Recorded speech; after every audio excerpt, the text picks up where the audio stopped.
And we have 1 minus cosine x. And we know that critical numbers come from two sources, from s prime of x being 0 or s prime of x being undefined. But that's not the case here. This is always defined. And when z is equal to 0, we have cosine x equals 1. And remember, we are on 2 complete rotations. So cosine x is 1 is only here. At 0, 2 pi, and 4 pi, because here is negative 1. So at 0, so cosine x is 1 is here. So at 0. At pi, at 2 pi, which will always, in this case, will also be 0. And at 4 pi.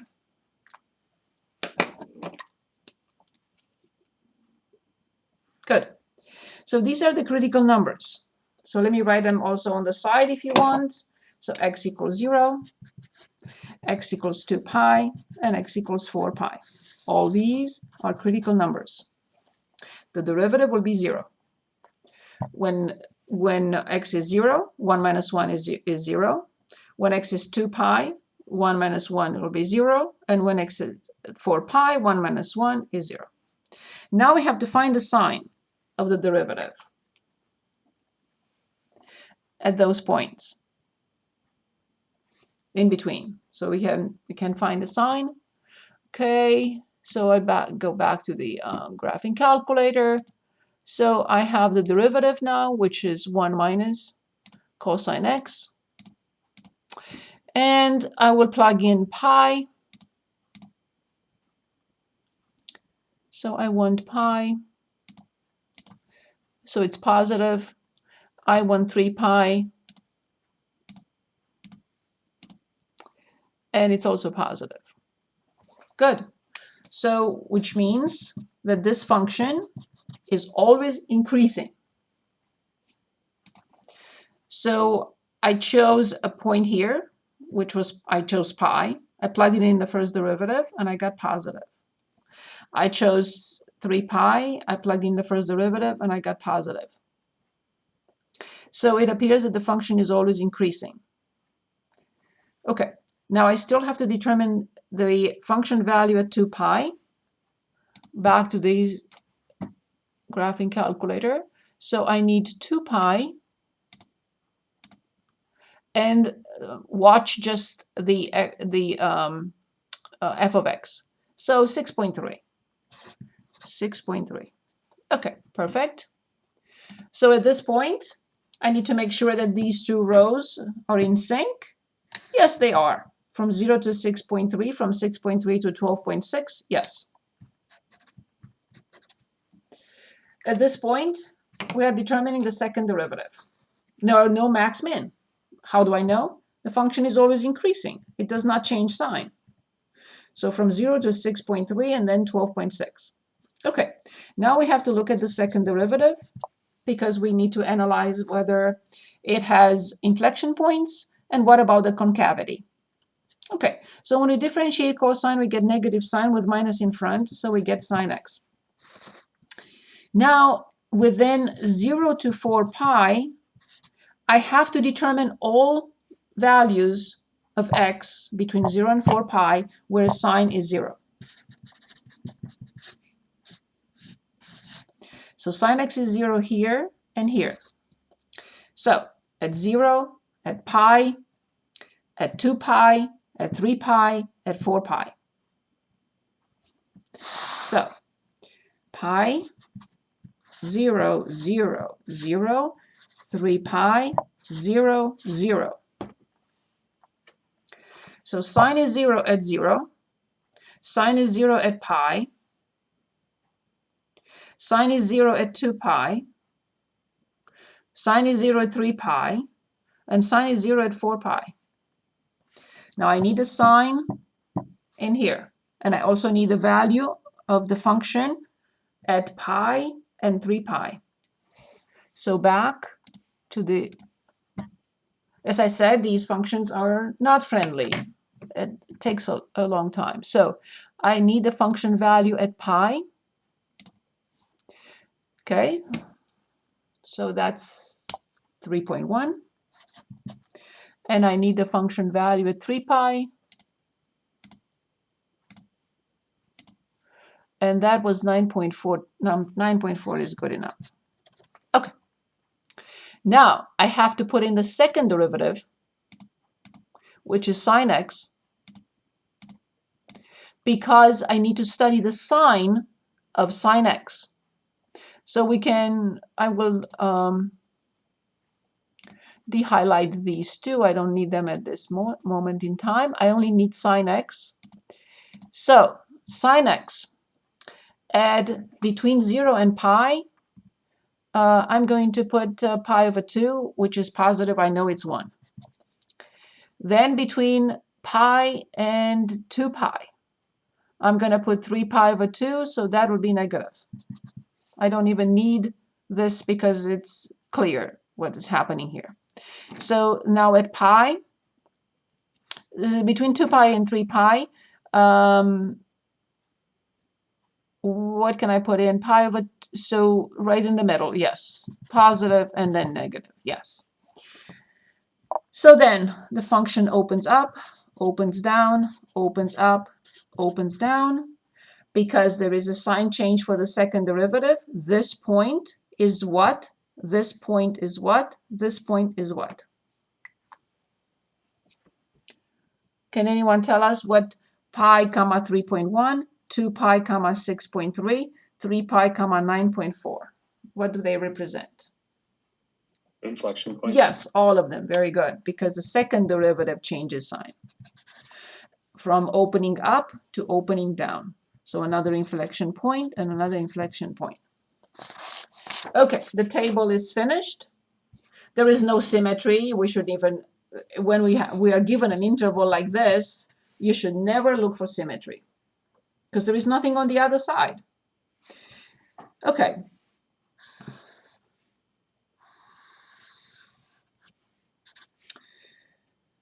Pi, 2 pi, 3 pi, 4 pi. But now I have to be careful. So it starts at 0 and it goes to 12.6. So I'm going to use 5. So 5, 5, and 5. So here's the first. I have to plot the points first. So at pi, this is 5, it's 3.1. At 2 pi, it's 6.3. So this was 5, 6.3. At 3 pi is 9.4. So this was 510. So right here. And then it's 12 point something here. Okay. Always increasing, changing concavity. Opening up, opening down. Opening up, opening down. And this is it. And this is the function f of x, x minus sine x.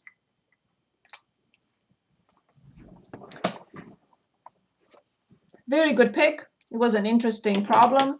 You always need to determine the x and y intercepts. I thought it was going to go a little bit lower, but it didn't. So we need to determine first everything we can about the function, x and y intercepts, limits if that's the case, asymptotes if that's the case. Only then we move on to the first derivative, and only then and analyze the sign and everything, and then the second derivative. So the second, I want to mention that again, something called the second derivative test. And I will write it, as I promised a few minutes ago. The function opens up. If there is a critical number in here, it must be what type of point? There isn't. But if there is a critical number in here between 0 and pi and the function opening up, what type of point will that be for sure?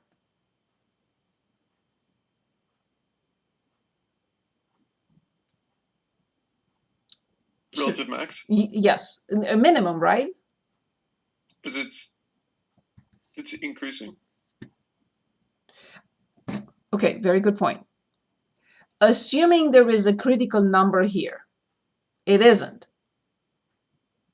Assuming there is a critical number here, what type of point will it be? That would be a relative min. A relative min. Assuming that there is a critical number here. There isn't. We are just discussing this. I'm going to write that down, the second derivative test for you in a minute. I would like to analyze this so it's clear when we write it down. If there is a critical number here and the function looks like this, what type of critical number would that be?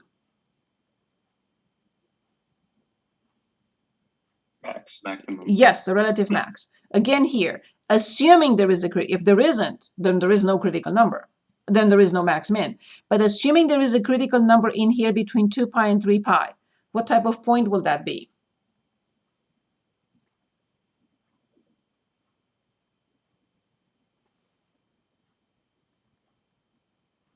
What do you think?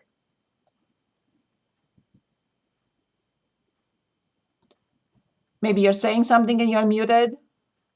So if there is a critical number here, what will that critical number be given? What will it give? Minimum. Yes, a relative minimum, and the same thing here. So let's write it down now. I personally do not use the second derivative test. You're more than welcome to use it if you want to. So here's the reason why I don't use it. I'm going back to the previous lecture from last night. So right here. See, there is a critical number. And the function opens up. So this has to be a relative min. So there is a critical number and the function opens down. So this must be a relative max. There is a critical number here and the function opens up. So this must be a relative min. So I use it only to check my work if you want. But I have to study the sign of the first derivative. So this is another way of coming up with the sign of the first derivative. Not study the sign here, but come up with a sign after you determine the second derivative. Here's my point. If it's so difficult to study the sign of the first derivative, I doubt that the sign of the second derivative will be easy to determine. So I will never wait to come up with a sign of the first derivative looking at the sign of the second derivative. So let's see. So if there is a critical number here and the function opens up, then the function must decrease because there is no other way. It must decrease, get to the minimum, and then go up after the critical number. But I never do that. I think that if I catch a mistake, I should catch it early, because then when I get to the second derivative, it may be too late. I may have to start from scratch. But the second derivative test is useful to check the work. But I will not say, no, I'm not going to study the sign of the first derivative. I'll figure it out from what the second derivative is telling me. I will never do that because I prefer to be in control and say, oh, something doesn't work. Something doesn't fit. By the time I get here, it will be even more difficult. So let's write down the second derivative test. Feel free to use it if that's what you want. I recommend just use it to check. So I'm on page 3. Good. So second derivative test.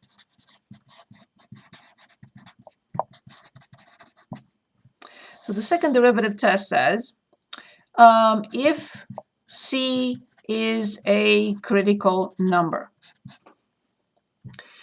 and F double prime is positive, then C must be A in a moment, and the second derivative, at C, of course, at C. It's specific. It has to be specified for C is less than 0, then C must be A. So c is a critical number of the function, and the second derivative is positive. C is a critical number, and the second derivative is positive, which means the function looks like this. What should C be? Relative minimum? Yes. Perfect. C is a critical number, and f double prime of C is negative, which means the function looks like this. Then C must be a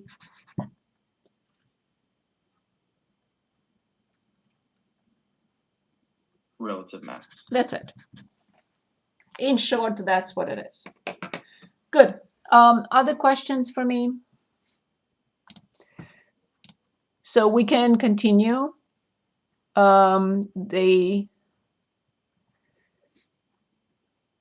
This was section 4.3. Yes, we're going to have more graphing to do. And I like to choose from here and also talk about slant asymptotes.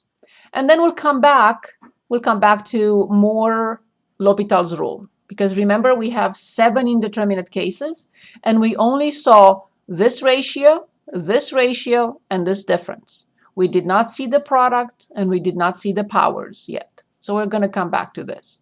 But I'd like to jump to exercises in 4.5, which is a summary of what we just discussed. Nothing new except the slant asymptotes that we will talk about. So here is just the same, everything the same. We have to look at more examples, more problems from 1 to 54. And it says use the guidelines of this section, which is the list that we created last time. That's all.